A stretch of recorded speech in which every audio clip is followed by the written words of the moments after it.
Right then, well, the other night I actually got a comment from a subscriber, at least I presume it was a subscriber, saying that they enjoy the analysis of stocks, but we do need to look at something different. I completely agree. I actually talked about this in the Discord. Nobody has answered me yet. If you are in the Discord, please do answer. I was asking for a response for new stocks to look at, and if you do want to join the Discord, the link is in the description. We talk about stocks completely free in there. So yes, tonight we are looking at Cloud MD stock, and of course, you can see that on screen. So we're going to be having a quick look at what the company does, a quick analysis of the company, why it could potentially be a huge market into the future, why it could potentially be a great buy, and all those kind of things, because this is like just a quick deep analysis on the company and the fundamental side. In the future, yes, when we do updates, we'll be looking at the actual analytical side and news updates and whatnot, but in this video we are purely looking at what the company does and what could potentially happen for the future. So if that does sound good, please do leave a like and subscribe.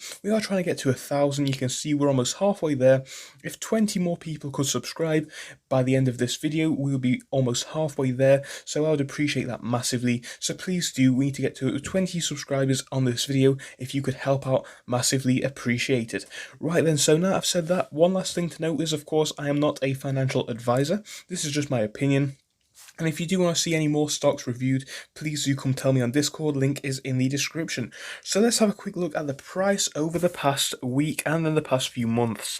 On the past day, we are actually slightly down, starting off on 3.2 Canadian dollars. You can see this stock is actually from Canada for once, so we started off on 3.2, now we are on 3.05, so of course that would be 0.5 cents, 5 cents, so around $3.05. We've lost about 15 cents, or pennies, I don't know what it is in Canada to be honest, but you can see we've gone down ever so slightly, and that equates to about 4% loss on the day, 3.79 to be exact. On the 1 week though, we are still significantly in the green, being as we had quite the surge towards the end of this time last week, starting off on $2.59. You can see that we had a price surge all the way up to this high here. That was a 30% gain, and that took us up to a high of, let's have a look, $3.32. Not bad at all. So you can see how that one played out there.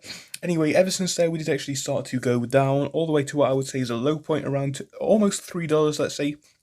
And from there, we really did go up ever so slightly and then come down to sit where we're at now.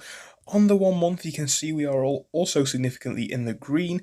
I mean, yes, it looks quite stable towards the top, so that volatility has kind of leveled out, and we're looking at only a minus 4% from the previous highs of this month. On the whole of the month, though, we are looking at a 40% increase, and from the highs of the month, we're looking at between a 46 and 45% increase, so not bad at all on the 1 month for such a small company. Of course, it's only in a few pennies right now, but when we look to growth over the past months, you can see that this company really is starting to pick up traction over the past few months.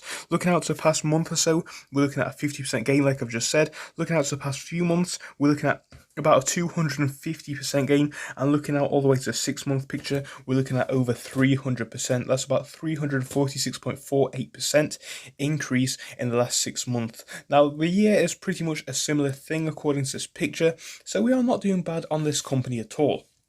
Right then, let's have a quick look at what the company does. So if you see on this website here, this is cloudmd.com. Actually, it's cloudmd.ca because it's Canadian.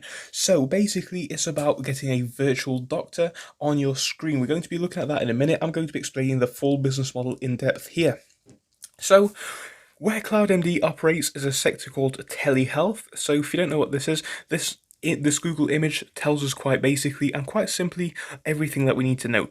Basically, it's doctoring and whatnot, all of this, medical doctoring on the screen through technology, basically. So we've got many ways that we can do this. If we look on screen, we can see some of the most common ones. We've got things such as video calling. So of course, you can consult your doctor via video calling. We're going to be talking about why that's great in just a moment. We've got photos and text messages. Sorry. So of course, if you've got, for example, like a rash or something, you can just send a picture of that to your doctor, and of course text message to just tell them what's up.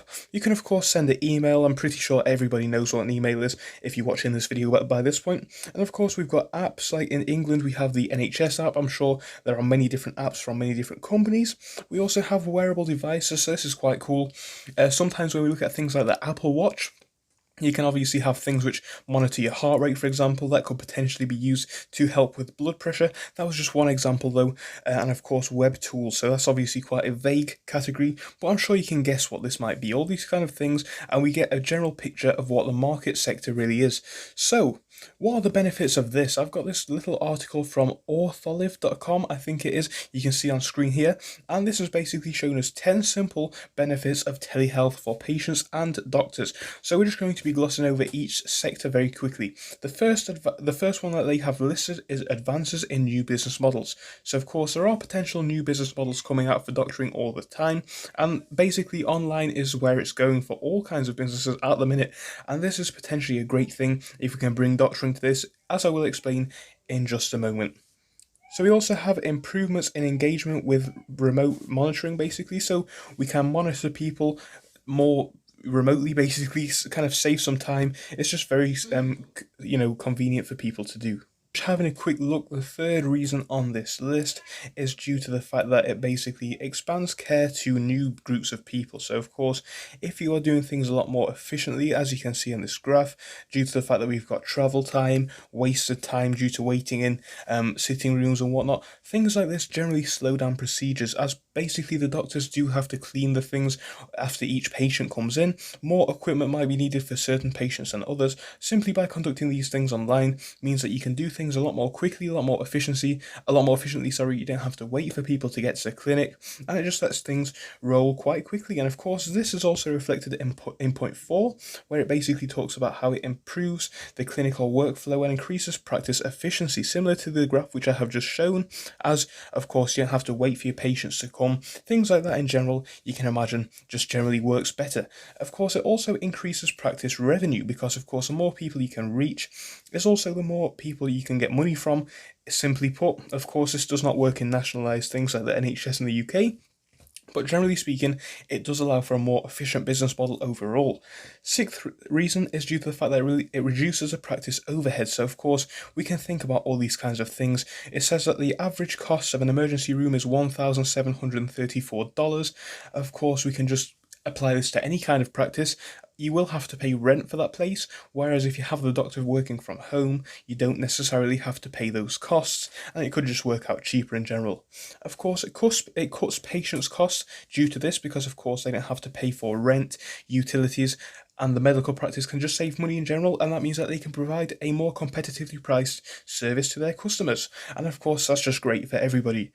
It also improves the healthcare quality. So, of course, this works in many ways. Of course, it does basically work best in rural settings, as people might not be able to get to doctors as much as they would in cities and urbanized environments. And this is a great place to implement these models, and it could work greatly there. So, that's just one example of how this place could work.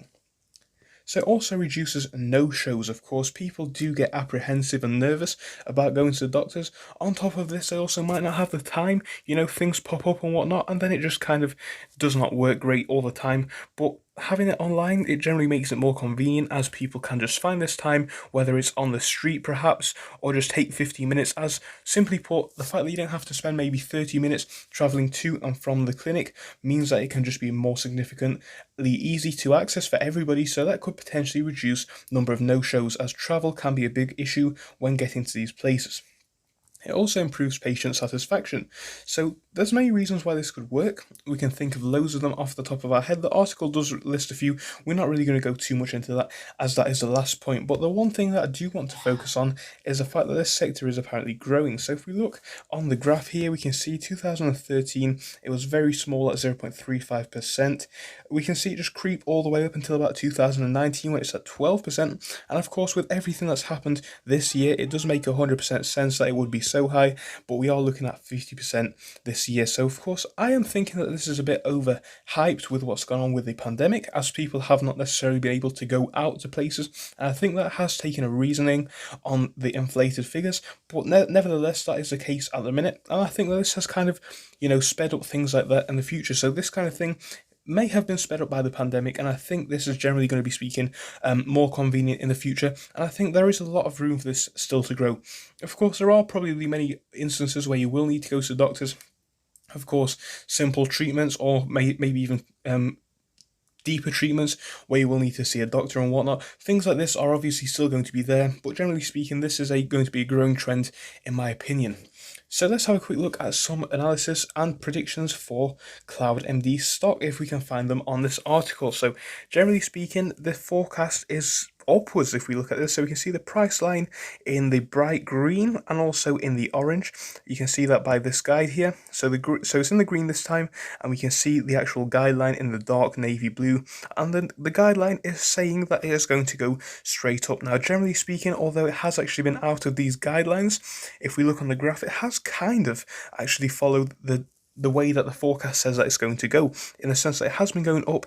Maybe it's been slowing down and speeding up a bit more efficiently, than the graph said that it would. However, the prediction so far is right. So they are saying that it's probably going to go up in the future, as shown by this graph as well. So we can see that generally speaking there are good hopes for this company. So if we look on this graph here, we can see a few of the analysts' opinions on it. So we're looking at the growth up to $3 potentially by the end of the year, I believe that is.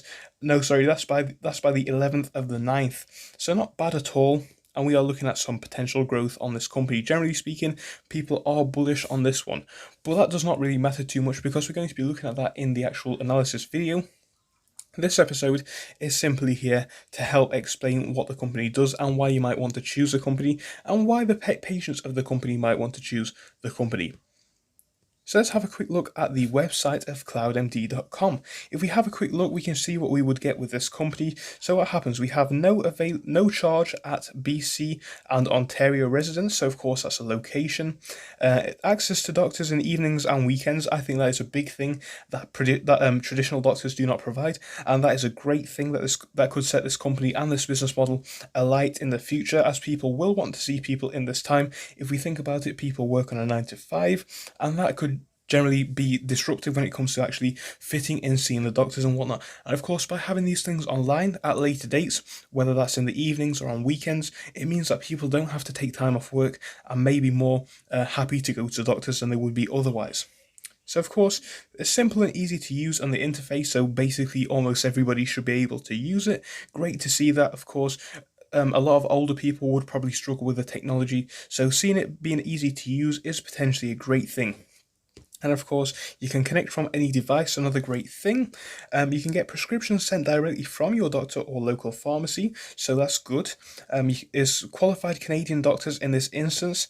No need to take time off work, like I have just said about the flexible hours to go and see them. And of course, you can avoid unnecessary visits to the ER. So one downside that I can see with this, if they can expand this in the future, it would be definitely much improved. But at the minute, the fact that it's only in Canada is kind of a downside. So if we could move this to other countries, I think that we could definitely expand that. But we will be talking about that in a few videos in the future. So I hope you enjoyed this quick one. If you did, please do leave a like and subscribe. I will see you in the next one. Goodbye for now. Thank you very much for your time. And of course, if you want to come and join us on Discord, link will be in the description. Thank you for watching. Goodbye.